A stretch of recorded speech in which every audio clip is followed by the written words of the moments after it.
नमस्कार दोस्तों, स्वागत है आपका 69,000 शिक्षक भर्ती परीक्षा की अपडेट न्यूज में। तो मंत्री जी होली मिलन सम्मेलन के लिए अपने आवास पर आए हुए थे। लखनऊ प्रस्थान से पूर्व शनिचरा स्थित आवास क्षेत्र पर आई हुई जनता जनार्दन और अन्य से मिलते हुए माननीय मंत्री, वहीं अभ्यर्थियों ने भी अपने मिलकर के समस्याओं को जो थर्ड काउंसिल से संबंधित है उसको भी रखा। तो आज मंत्री जी लखनऊ रवाना हो गए हैं और बात कर लेते हैं 69,000 शिक्षक भर्ती से संबंधित, तो जिसमें आज सारे बीएसए दफ्तर खुले हुए हैं।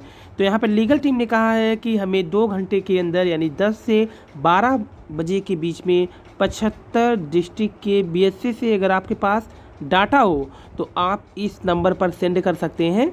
हालांकि नंबर भी जारी कर दिया है लीगल टीम ने अपना, जिसमें उन लोगों ने इसी नंबर पर अगर आपके पास कोई डाटा हो तो आप भेज सकते हैं। जी लिखा है कि आगे का काम आप हम पर छोड़ दीजिए, हम मेहनत कर रहे हैं, आप लोगों को जल्द ही खुशियां मिलेगी थर्ड लिस्ट काउंसलिंग के रूप में। सौंपे गए ज्ञापन में देखिए क्या लिखा था। विषय है शासन के जो 25/3/2021 के शासनादेश के अनुसार समस्त रिक्त सीटों को जोड़कर के शासन को उपलब्ध कराने के संबंध में सेवई माननीय जिला शिक्षा बेसिक अधिकारी जनपद। इसमें विषय शासन के 25/3/2021 के शासनादेश के अनुसार समस्त रिक्त सीटों को जोड़कर के शासन को उपलब्ध करवाने के संदर्भ में दिया गया था। जैसा कि आप जानते हैं कि 25/3/2020 को शासनादेश की संख्या बेसिक शिक्षा परिषद जो 22/4/93 के पत्र के अनुसार जारी किया गया था, जिसके क्रम में आपको अवगत कराना है कि 31,277 36,590 की काउंसलिंग के बाद जनपद में जो रिक्त समस्त सीटें हैं जिसमें अनुपस्थित, विसंगति, एनओसी प्रकरण व स्कूल आवंटन के बाद इस्तीफा देकर के खाली हुई सीटों जो कि रिक्त सीटों में ही गिना जाए, उन समस्त सीटों को शासन के पास उपलब्ध करवाया जाए, जिससे योग्य अभ्यर्थी प्रतीक्षारत अभ्यर्थी को ज़्यादा से ज़्यादा संख्या में चयन हो सके। हम सभी अभ्यर्थी भी सरकार के मानक पे ही पास है, अतः विनम्र निवेदन है कि प्रतीक्षारत अभ्यर्थियों की मानसिक पीड़ा को अपने खुद के बच्चों की पीड़ा को समझेंगे, उपरोक्त मामले को संज्ञान में लेकर उचित कार्रवाई करेंगे। ये समस्त प्रतीक्षारत अभ्यर्थी को दिया गया और ये मंत्री जी को सौंपा गया। तो ये प्रतियाँ जो है जिलाधिकारी को, अधिकारी को और मंत्री जी को सौंपा जा रहा है, जिससे कि एक भी प्रतीक्षारत जो रिक्त सीट है वो खराब ना जाए। फिलहाल अगर आपके पास ऑफिशियल डाटा जो कि कलेक्ट किया गया हो अगर उपलब्ध हो तो इस नंबर पर ज़रूर सेंड कर दीजिएगा, जिससे टीम का सहयोग हो सके, क्योंकि अकेला कोई भी कलेक्ट नहीं कर सकता है। तो जितना हमारे पास था हमने सेंड कर दिया। अगर आपके पास किसी डिस्ट्रिक्ट का हो तो आप भी ज़रूर सेंड कर दीजिए इसी नंबर पे। और थर्ड काउंसलिंग आते ही विरोधी भी सक्रिय हो गए हैं, ऐसा लीगल टीम की ओर से कहा जा रहा है। लिखा गया है कि सीटें बढ़ जाए इसमें कोई समस्या नहीं है, लेकिन अगली चयन सूची की तारीख नहीं बढ़नी चाहिए। अगर तारीख बढ़ती है तो महाआंदोलन के लिए आप सभी लोगों को तैयार रहना होगा 4 अप्रैल के बाद कभी भी, क्योंकि विरोधियों को हम 5 अप्रैल से पहले का समय दे रहे हैं। जो करना है या करवाना है उसके बाद का वक्त हमारा होगा। ये लीगल टीम की ओर से जारी किया गया। इसमें कहा जा रहा है कि थर्ड काउंसलिंग रोकने के लिए कई विरोधी गुट सक्रिय हो गए हैं। उसके बाद उन्होंने लिखा है मुद्दई लाख बुरा चाहे तो क्या होता है वही होता है, जो मंजूर खुदा होता है, मैदान में आ जाओ, लिस्ट निकलवाओ। उनके 2 गुटों में बंटने का कारण क्या है कि जितने पदों पर लिस्ट आ रही है आने दीजिए। कुछ लोग ये कह रहे थे क्योंकि उनका गुणांक कम था तो उन्होंने कहा कि जितने पे आ रहा है उतने पे आने दीजिए, फिर बाद में कहीं पछताना ना पड़े। एनओसी और संशोधन पर लिस्ट आने में वक्त लगेगा, क्योंकि 5,000 लोगों का नुकसान कर रहे हो। तो कुछ लोग 5,000 पे ही चाहते थे, इसीलिए यहाँ पर कल काफ़ी तीखी नोकझोंक भी हुआ है टीम और अन्य के बीच में।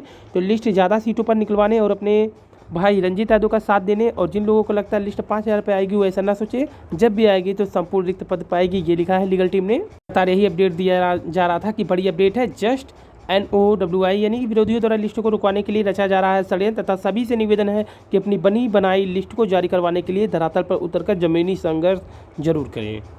हालांकि झगड़ा काफ़ी आगे बढ़ गया था, जिसमें विरोधी टीम और लीगल टीम के बीच में गाली गलौज तक हो गई थी। लिस्ट कुछ भी हो जाए किसी भी, इसके बाद इसको देखिए यहाँ पर हटा देगा में दम नहीं है कि कोई रोक ले। यहाँ पे लिखा गया था लिस्ट फंसाओ गैंग एक्टिव हो गया है, उनका अवगत है कि लिस्ट तो किसी कीमत पर रोकना है, लेकिन लीगल टीम की ओर से कहा गया किसी में भी दम नहीं है कि लिस्ट रुकवा दे।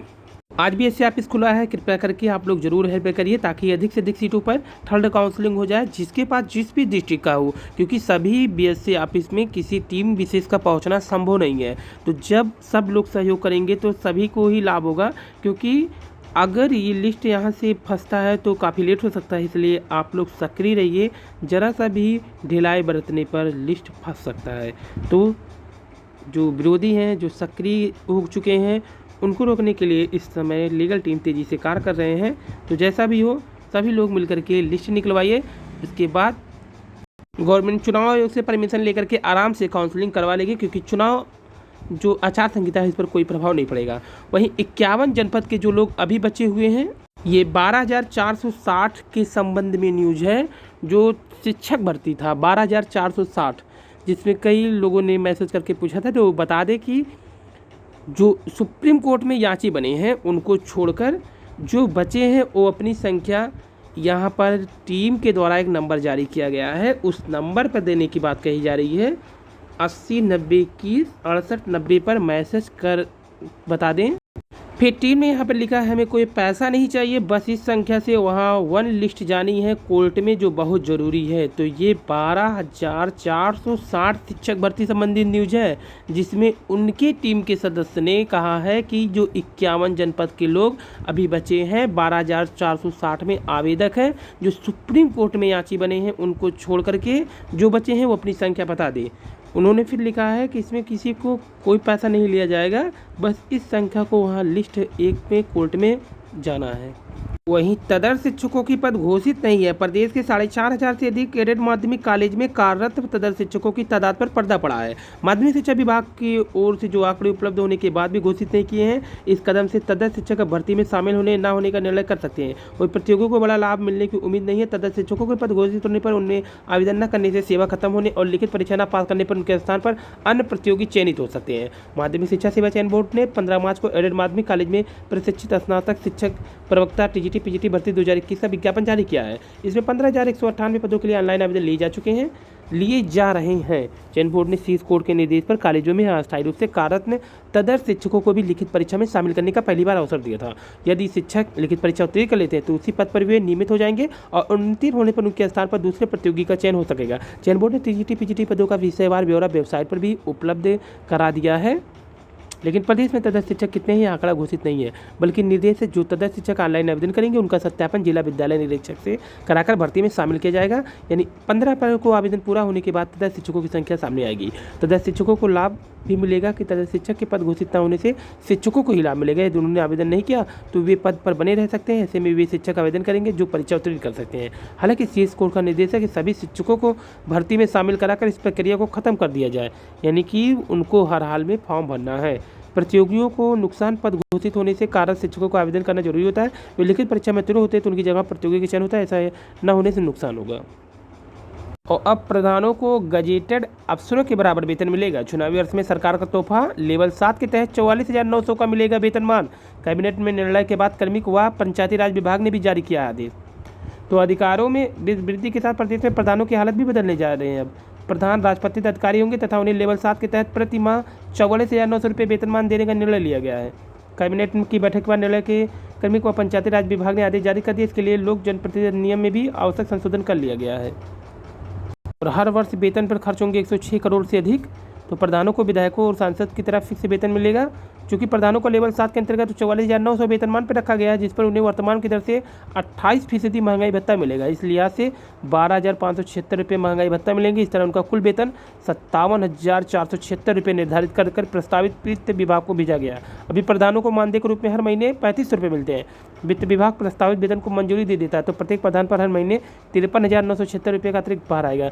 जिले में कुल 1540 पंचायतें हैं। प्रधानों के वेतन पर ही हर साल 106 करोड़ रुपया 21 लाख से अधिक के बजट का प्रावधान करना होगा। 106 करोड़ 21 लाख से अधिक। पेंशन पे भी विचार नहीं, जहां गवर्नमेंट को शिक्षकों को वेतन देने नहीं है, लेकिन प्रधानों के पास वेतन देने के लिए नया अपडेट आ गया है। तो लिस्ट के लिए एक बार फिर बलिया, कुशीनगर, उन्नाव, गोंडा 4 जिलों में अगर सक्रियता दिखा दिए जाएंगे तो 200 प्लस सीटें बोनस में मिल जाएंगे। अन्यथा बीएससी अधिकारी अगर ये सीट नहीं जुड़वाएं तो ये सीट व्यर्थ चली जाएगी। इसलिए थोड़ा सा भी प्रयास करके आप इस सीटों को आराम से जुड़वा सकते हैं। टीम के द्वारा बार बार कहा जा रहा है कि सभी लोग सक्रिय सहयोग करें, यानी कि एक दूसरे के ऊपर ही ना निर्भर रहे, अपने स्तर से भी प्रयास करते रहें, जिससे बलिया, कुशीनगर, उन्नाव, गोंडा 4 जिलों में ही अगर सक्रियता दिखा दी तो 200 प्लस सीटों की बोनस मिलेगी। बाकी निष्क्रियता रही तो ऐसे तो ईश्वर ही मालिक होंगे, क्योंकि अब आप सभी अगर प्रयास करते हैं तो जो गुणांक है वो भी लो होगा, प्लस सीटों की संख्या बढ़ने से सबका आसानी से हो जाएगा। नहीं तो आने वाले समय में भी शिक्षक भर्ती के दूर दूर आसार नहीं है, क्योंकि टेट होगा, उसके बाद कहीं जा कर के पेपर कराएगी गवर्नमेंट।